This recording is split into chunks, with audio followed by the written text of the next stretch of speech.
8절을 보겠어요. 예레미야 21장 8절.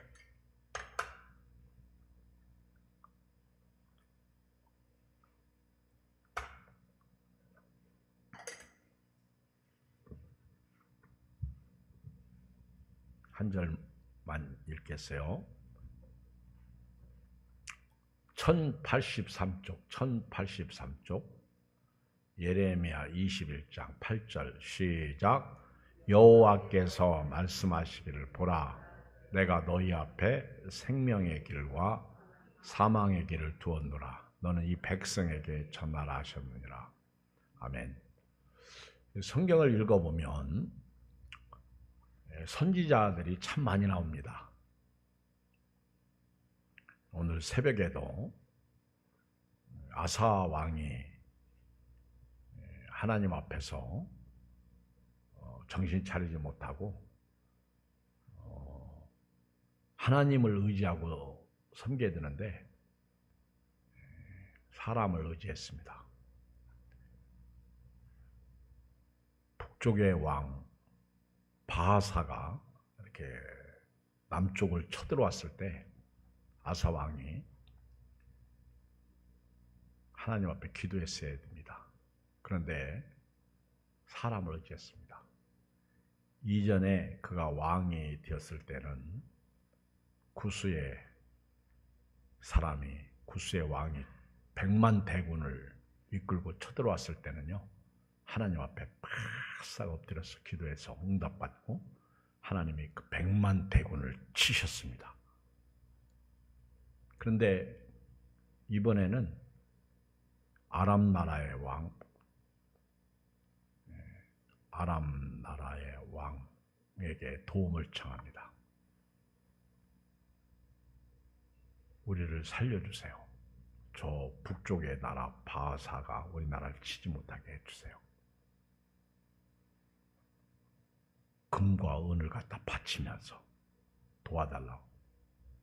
아람 나라 왕 베나다시 좋다. 그리고 도와줘서 바하사가 물러가긴 했습니다. 그런데 이것이 하나님 앞에서 악한 것이었습니다.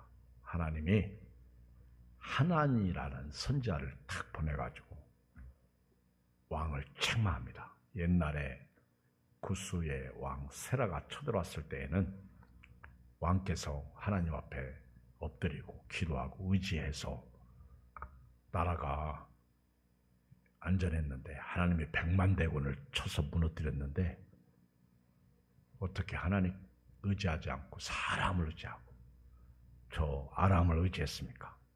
하나님을 의지했더라면 하나님은 아람 나라까지도 치셨을 텐데. 자, 그 정도 되면 하나님의 선지자가 하나님의 말씀을 받고 와서 그렇게 말씀을 하면 여러분 같으면 어떻게 해야 돼요? 어떻게 합니까? 그렇게 잘못했습니다. 그렇게 하면 됩니까? 여러분 같으면 웃어? 웃을 때가 아니에요. 지금 심각합니다. 어떻게 할 거예요? 집사님 같으면. 지금 책망하는 거예요. 다윗은요, 나단 선지자가 와서 책망할 때 그 밧세바 사건, 그 사건 때문에 나단 선지자가 와서 책망할 때 그는요 회개했습니다. 그게 시편 51편이야. 가슴을 치면서 하나님 앞에 회개 기도를 했어요. 아사 왕도요, 하나님 선지자가 딱 왔을 때 무릎을 딱 꿇고 천부의 의지 없어서 손 들고 옵니다. 자복해야 돼요. 내가 잘못했습니다. 그래야 되는데 아사 왕이 하나님을 감옥에 딱 가둬버려요.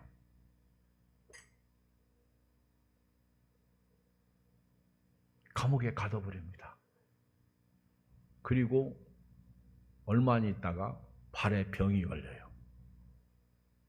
아사 왕이 발에 병이 걸립니다. 죽을 병이 걸린 거예요. 그러면 하나님 앞에 회개하고 정신 차려야 되는데 아마 제가 볼 때 하나님의 선지자를 감옥에 가둬서 그런 것 같아. 그때가 39년 차. 왕이 된 지 39년 차입니다. 회개하고 정신 팍 바짝 차려야 되는데 아사왕이 의원을 찾아가요. 의원. 그래가지고 또 책망을 받죠. 그리고 죽습니다. 선지자는요, 고독합니다. 고독해요. 외롭습니다. 또 하나님 말씀을 받았는데 안 하면 또 하나님 앞에 혼나고, 또 하면 사람들이 죽이려고 덤벼들고 가두고. 성경을 읽어보면 아주 슬픈 선지자가 있다면 저는 호세아라고 봐요. 호세아. 자기가 좋아하는 여자하고 결혼도 못하고, 그것도 고멜하고 결혼하라고. 고멜이 어떤 여자예요? 사람 환장합니다. 아니 여자 같은 여자하고 결혼하려고 해야지. 고멜하고 결혼하려면 됩니까? 음녀하고. 근데 하나님은 호세아 보고요, 결혼하라는 거예요. 근데 호세아 선지자는 또 아멘하고 또 순종합니다. 이 선지자는 슬프고 외롭고 고독해요. 선지자는요, 항상 쓸쓸해, 외로워. 설교 끝나고 나도 집에 가면 사람 눈치 보고, 교회에서는 또 성도 눈치 보고, 외로워, 슬퍼, 답답해. 근데 저는 여기 나오는 선지자에 비하면 아무것도 아니에요. 예레미야는요, 진짜 예레미야 선지자는 성경에 나오는 선지자 중에 대선지자인데, 정말 예레미야는 답답하고 슬프고 고통스럽고, 오죽하면 예레미야 선지자 별명이 눈물의 선지자입니다. 그리고 예레미야가 하나님의 말씀을 선포할 때 하고 싶지가 않았을 것 같아. 여러분, 우리 부모가 가난해서 돈이 없는데 먹을 게 없어. 그때 우리 딸한테 엄마가, 야, 오빠 집에 가가지고 쌀 좀 한 대빵만 꼬아라, 빌려달라. 그러면 딸이 예 하고 가겠습니까? 아니면 내가 왜 가냐고 엄마가 가라고. 갔다가 오빠한테 무슨 쿠사리 먹으려고, 욕 먹으려고. 내가 안 간다. 외삼촌한테 안 간다. 엄마가 가야지 내가 가냐? 그럴 거 아니에요. 그렇죠? 안 간다고. 이 여름철에 저기 떼약 볕에 나가서 전도하라고 그러면은 누가 전도하러 가겠습니까? 기도하러 나오라 하면 나오겠어요? 여러분, 예레미야는요, 하나님의 선지자로서 아주 좋은 예언을 한 사람이라 할 것 같으면 문제 없는데, 이 나라가 바벨론의 포로로 잡혀가라는 거예요. 거기 가서 살라는 거예요. 그러니까 가짜들이 막 우죽순 날뛰면서, 이 미친놈 가짜라고 그러면서, 가짜가 진짜 보고 가짜래 그러면서 욕하고, 왕들은 그를 감옥에 가두고 죽이려고 그러고, 그리고 백성들은, 심지어는요, 예레미야 고향 사람들까지도 예레미야를 가만두지 않습니다. 예레미야를 막 무시하고 죽이려고 그러고, 내쫓고 창피하다고 그러고. 근데 하나님의 뜻은요, 바벨론의 포로가 돼서 가라는 거예요. 자, 한번 봐요. 8절, 여호와께서 말씀하시길, 보라, 내가 너희 앞에 생명의 길과 사망의 길을 두었노라. 너는 이 백성에게 전하라 하셨느니라. 이 성읍에 사는 자는, 예루살렘에 사는 사람은 칼과 기근과 전염병에 죽으려니와 너희를 애워싼 갈대아인에게, 바벨론에게 나가서 항복하는 사람은 살 것이다. 그의 목숨은 전리품같이 되리라. 이렇게 지금 예언하는 거예요. 제가 북쪽에 사로잡혀 가라, 그러면 저도 이런 설교는 하고 싶지 않을 거예요. 지금 예레미야는요, 이 성읍에 여기 남아있으면 죽는다는 거예요. 자, 이 구절을 잘 봐요. 이 성읍에 사는 자는 칼과 기근과 전염병에 죽을 것이다. 너희를 애워싼 갈다인에게다. 바벨론에게 가서 항복하라는 거예요. 그러면 산다. 그의 목숨은 구원을 받는데 마치 전리품같이 빼앗긴 구원. 전리품은 뭐예요? 전쟁에 나가서 착취한 거죠. 간신히 살아있는 목숨이 붙어있는 그렇게 구원받을 것이다. 여호와의 말씀이니라. 여호와의 말씀이라는 거예요. 여러분, 하나님의 말씀 앞에는 싫어요, 좋아요? 말씀이 싫을 수도 있고 좋을 수도 있겠지. 근데 좋은 말씀만 아멘하지 말고 싫은 말씀도 아멘해야 돼요. 여호와의 말씀이니라. 내가 나의 얼굴을 이 성부로 향하면 복을 내리기 위함이 아니요 화를 내리기 위함이라. 이 성읍이 바벨론 왕의 손에 넘김이 될 것이요 그는 그것을 불살리라. 이런 예언을 어떻게 할 수 있어요? 내가 이렇게 말하는 것은 여러분들에게 복을 내리려고 하는 게 아니라 화를 내리려고 한다는 거예요. 예수님이 그랬죠. 내가 온 것은 화평을 주려고 온 게 아니라 서로 가족끼리 싸우게 하려고 왔다. 이런 말씀도 있어요, 성경에. 이 말이 맞아요, 틀려요? 맞아요. 하나님과 벨리알이 어떻게 섞일 수가 있겠어요? 예수님을 딱 믿는 순간 우상과 내가 어떻게 하나가 될 수 있어? 마귀와 내가 어떻게 하나가 될 수 있습니까? 안 됩니다. 마귀를 내쫓아야 되는 거죠. 그러니까 싸움이 일어나는 거예요. 가정에서. 너만 교회도 아니라 심지어는 갈라서자 막 이렇게 얘기가 나오는 거죠. 여러분, 예수님이 이 땅에 오셨고요. 그리고 예수님은 십자가에서 죽으셨어. 그게 마귀가 예수님의 발꿈치를 상하게 한 거예요. 그런데 영적으로 보면 예수님이 십자가에서 죽으실 때 마귀의 대가리를 잘라버린 거예요. 그리고 예수님은 십자가에서 부활 승리하신 거예요. 죽은 자 가운데서 부활 승리하신 거예요. 그래서 예수님께서 이 땅에 딱 오신 것은요, 마귀를 멸하러 오셨는데 예수님이 딱 오시니까 마귀가 발악을 하잖아요. 헤롯이 마귀잖아. 그 예수님을 막 죽이려고 2살 이하 사내를 전부 그냥 죽이려고 죽이잖아요. 마귀가 발악을 하는 거예요.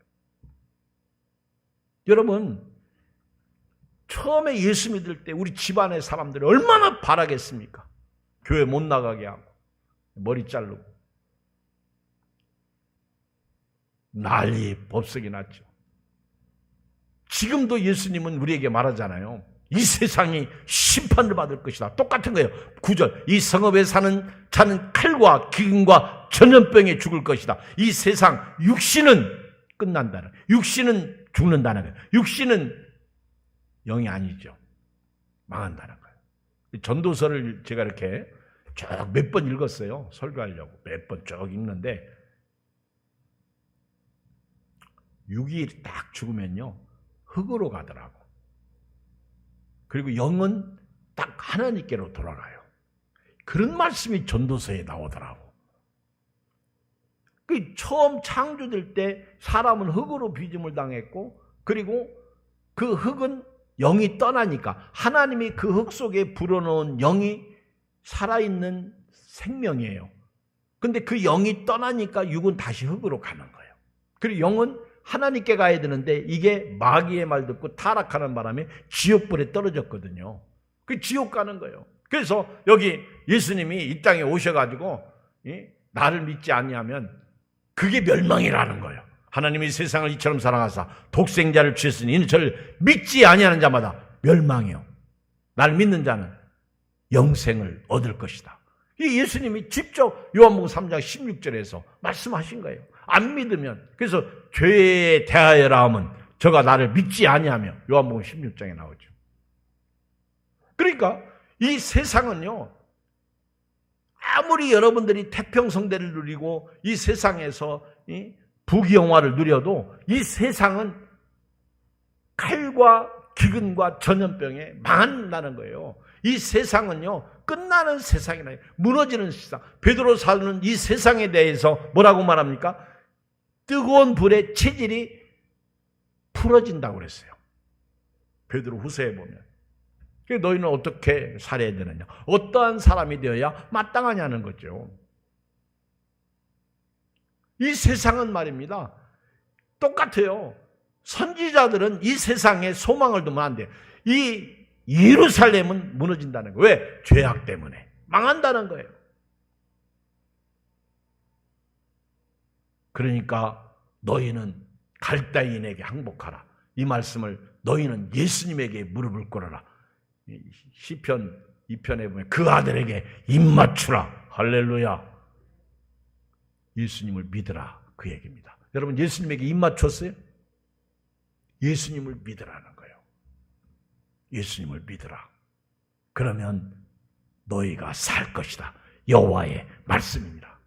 지금 이 말씀을 오늘 이 시대에 적용해 보자는 거죠. 제가 늘 설교 시간에 말하잖아요. 무너지는 세상이다. 여리고와 같은 거예요. 여리고는 무너지는 성읍이에요. 성입니다. 살기 위해서는요, 십자가를 붙잡아야 돼요.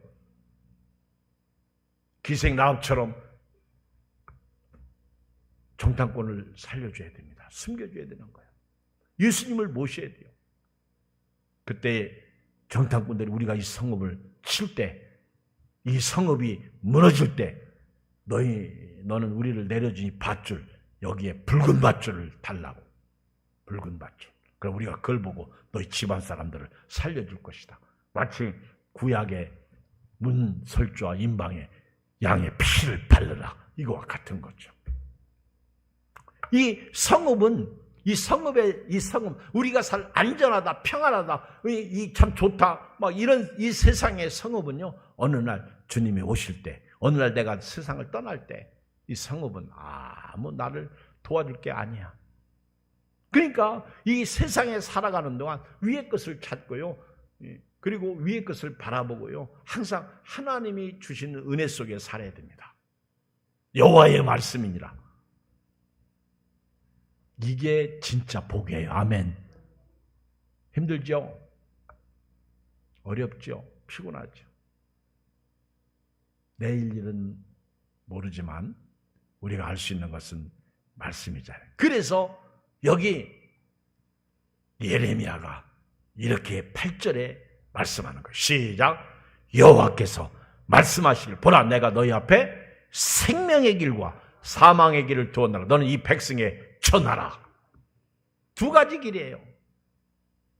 그래서 우리는 항상 두 가지 길에서 선택의 기로에 서 있는 거예요. 이리 갈까? 저리 갈까?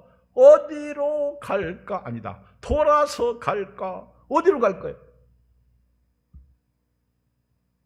조용필이 부르는 그 노래 중에 제가 아주 그 가사에 참 은혜 받은 가사가 있는데, 조용필이 부른 노래 중에 꿈이라는 노래 있어요. 알아요? 어? 꿈.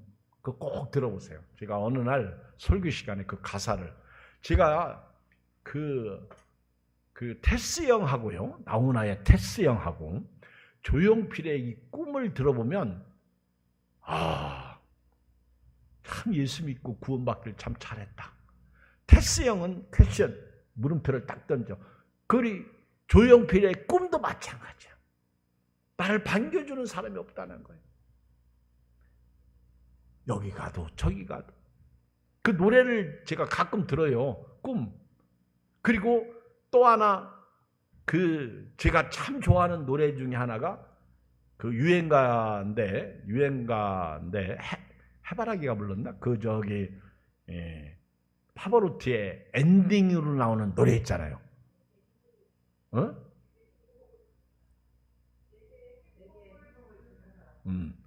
그게 누가 부른 거예요, 그거? 원래 그게 해바라기야? 아니면 누구요? 내게 행복을 주는 사람. 그걸 딱 부르면요, 예수님이 생각나. 아멘. 여러분, 이것도 아니고 저것도 아니고 뭐요?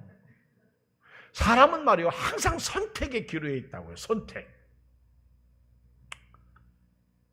여자가, 주부가 밥할 때도요, 뭘 하지? 선택하잖아. 여러분, 밥할 때 우리 남편은 뭘 좋아하지? 우리 아들은 뭘 좋아하지? 밥하기 싫으면 뷔페집으로 가세요. 거기 가면 알아서 골라 먹으라고. 뷔페집에. 저도 오늘 점심 때 누가 이렇게 밥을 싸가지고 뷔페를 갔는데, 뷔페 뷔페를 갔는데요.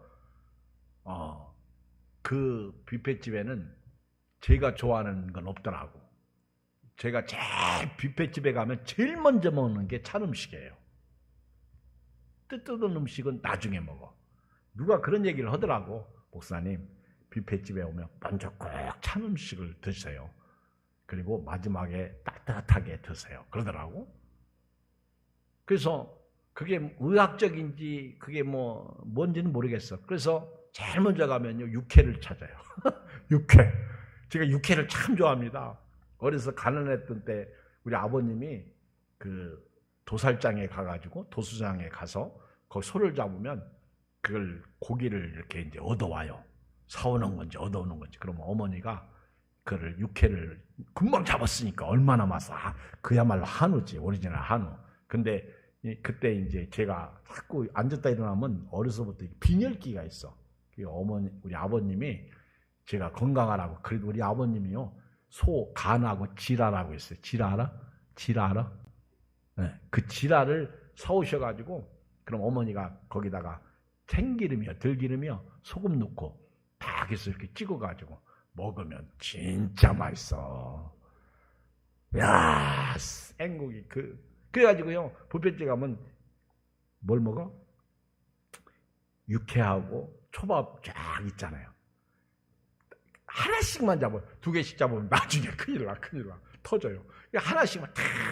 그리고 난 다음에 이제 익은 음식을 갖다 먹기 시작해요. 그래서 뷔페 갔다 오면 그렇게 탈이 안 나는지도 모르겠어. 근데 저는 뷔페집을 좋아하진 않아. 우선 먹을 걸 가지러 다니는 게 싫어. 게을러가지고. 2번째는 뭘 먹어야 될지 고민스러워. 그리고 3번째는 너무 많이 먹어. 그래가지고 저녁을 굶어야 돼요. 왜? 전부 살로 가잖아요. 나이 먹으면. 운동은 부족하고. 그런데 항상, 그런데 딱 일반 음식점 같은 데 앉아가지고 이렇게 갖다 주는 거. 그래서 저는 아주 고급 음식도 별로 그렇게 좋아하지 않습니다. 그냥 시골스러운 거. 김치찌개. 아멘. 제가 김치찌개를 참 잘해요. 잘해요. 잘 먹어요. 김치찌개. 이런 거. 그 다음에, 특히 고기 같은 것도 주물럭 같은 거. 이런 거. 근데 주부가 뭐 할 때도 선택해야 돼요.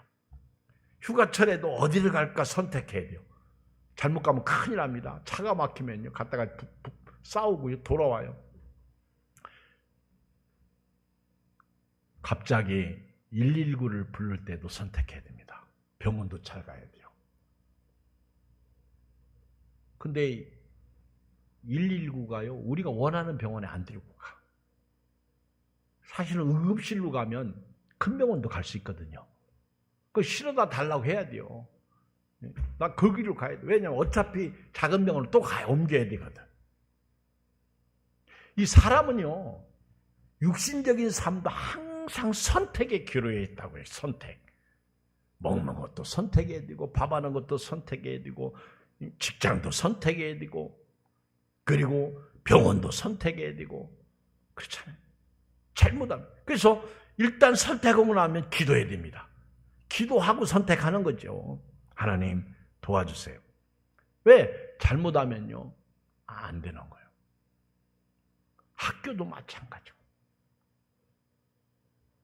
그런데 진짜 우리가 육신이 이 땅에 살면서 진짜 선택해야 할 것은 뭐냐는 거죠. 생명을 선택해야 돼요.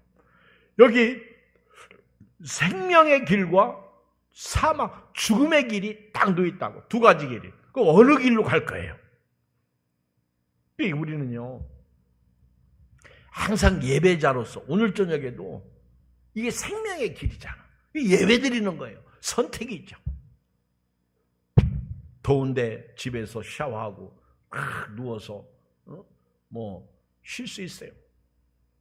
항상 예배자의 삶을 선택해야 돼요. 기도도 선택이죠. 우리가 기도하고 뭐라 해야 되니까. 근데 사람들은요, 이 생명의 길을 놔두고 험한 길을 택합니다. 좋은 길을 놔두고요, 악한 길로 가는 거예요. 망하는 길로 가는 거예요. 향락의 길로 가는 거예요. 히브리서 11장 24절, 믿음으로 모세는 장성하여 바로의 공주의 아들이라 칭함받기를 거절하고, 선택이죠. 나는 공주의 아들, 왕자 필요 없다는 거예요. 도리어 하나님의 백성과 함께 고난받기를 잠시 죄악의 닭을 누리는 것보다도 나는 향락도 필요 없다는 거예요.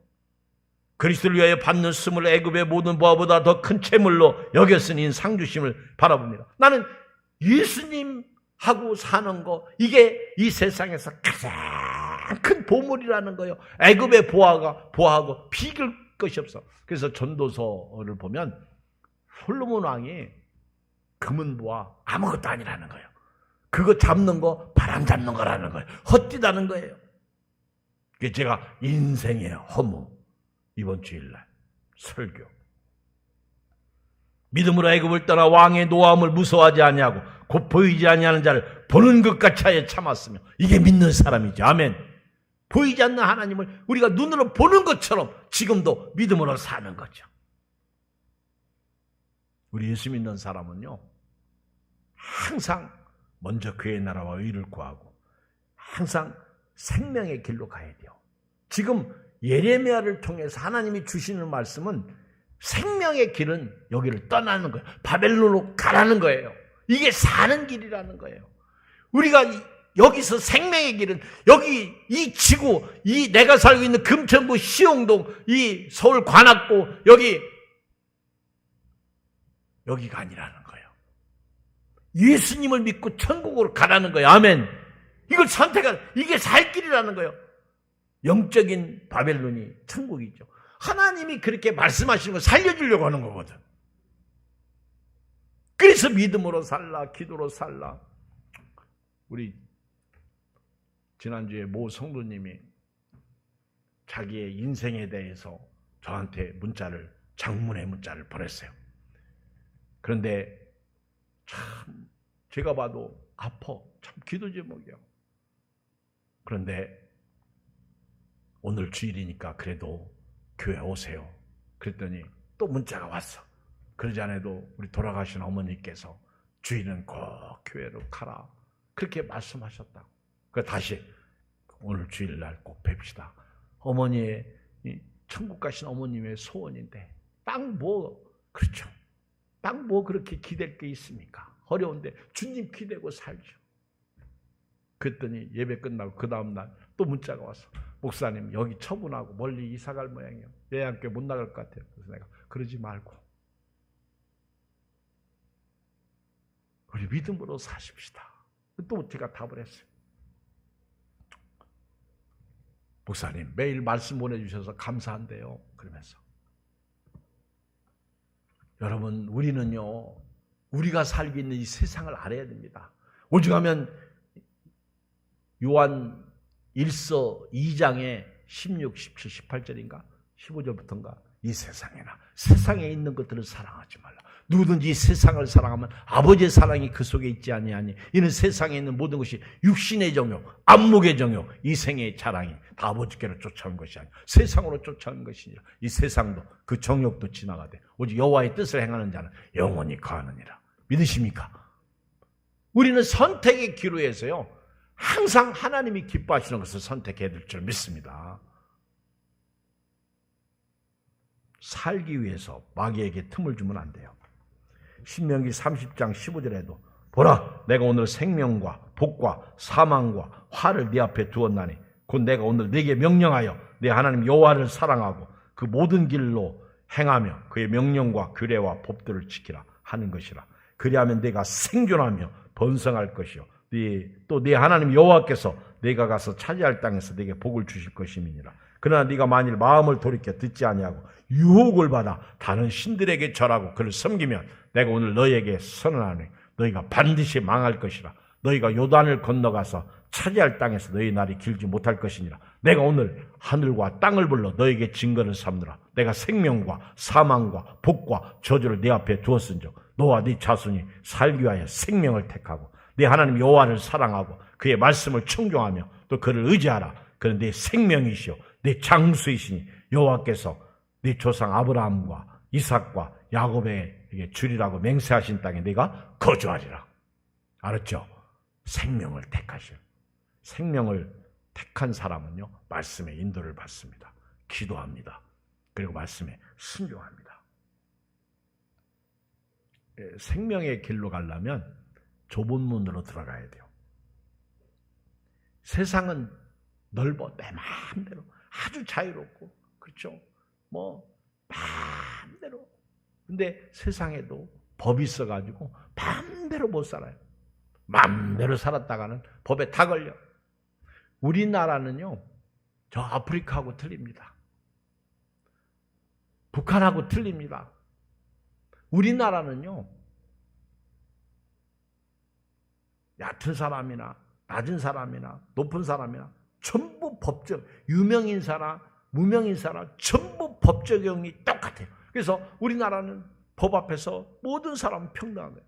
특히 오늘 같은 시대는요 법 앞에서 대통령도 대통령 가족도 뭐 여야 할 것 없이 국회의원들도 뭐 우리 목회자나 누구도 백 쓰다가는 그 백에 얻어 터져.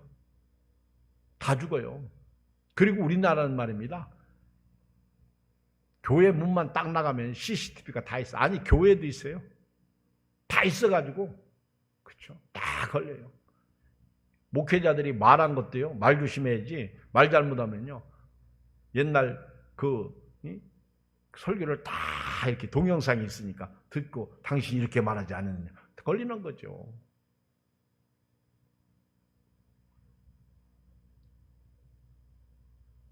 오늘 저와 여러분들은요.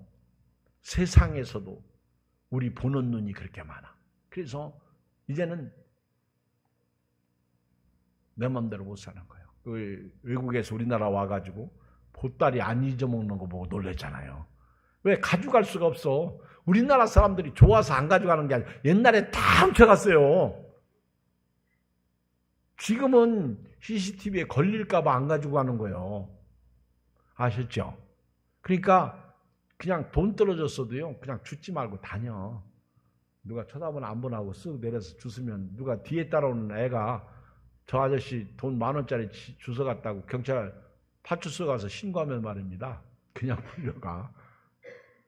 가서 조서받아야 돼요. 그래서 은행이나 이런 데 놓고 간 거 이런 거 조심해야 돼요. 아, 요즘은 대놓고 아주 못된 짓 하는 사람 많더라고. 아까 우리 전사님이 얘기하는데요. 어떤 사람은 이제 핸드폰을 사겠다고 이렇게 핸드폰 같은 거에 이제 당근 마켓이나 이런 데 올리잖아요. 그러면 이제 그거 자기가 얼마 주고 사겠다고 그렇게 하고 이제 만나자. 그래서 이제 찾아옵니다. 찾아올 때, 내가 지금, 당신 만나려고 막 집을 나서는데 갑자기 뭔 일이 생겼으니까, 내가 온라인 번호 적어줄 테니까 여기다가 핸드폰 값 보내달라고. 그러면 내가 문 앞에다가 그걸 놓고 할 테니까. 아주 5분 전에 막 그 사람 도착할 무렵에. 그래가지고 돈 붙이면 내가 요거 갑자기 무슨 일이 생겨서 놓고 할 테니까. 그러니까 그냥 아무 의심 없이 와가지고 돈 붙이고 나서 와서 보니까 거짓말이야. 요즘 있죠. 사기꾼들이 많아. 요즘은 이런 동네 길가에 이런 물건이 무서운 시대가 아니라 보이스피싱 같은 게 무섭고 이런 사기꾼들이 오히려 더 무서워. 그러니까 이 지능이 이상한 쪽으로 가는 거죠. 그것도 잘못된 선택이죠. 망하는 선택, 죽는 선택이죠. 여러분 이런 길로 가지 마시고 우리가 지금 조금 힘들고 피곤하고 어렵고 슬프고 답답해도요. 우리는 생명의 길, 나를 위해 십자가에 죽으시고 죽은 자 가운데서 다시 살아나셔서 내 안에 계시는 그 예수님을 모시고 항상 다른 길은 없어요. 이 길이 생명의 길이요. 길과 진리와 생명이신 예수님의 길로 날마다 가야 돼요. 아멘. 그래서 마태복음 7장 13절 좁은 문으로 들어가라. 멸망으로 인도하는 문은 크고 그 길이 넓어 그리로 들어가는 자가 많고. 선택입니다. 누가복음 13장 24절 좁은 문으로 들어가기를 힘쓰라. 내가 너에게 이르노니 들어가기를 구하여도 못하는 자가 많으니 에서 같은 사람. 좁은 문으로 들어가기를 힘쓰라. 선택이죠. 오늘 이 밤에 이런 은혜가 여러분들의 있기를 주의 이름으로 축복합니다. 할렐루야. 우리 주의 이름 3번 부르고 간절히 기도하고 돌아갑니다. 주여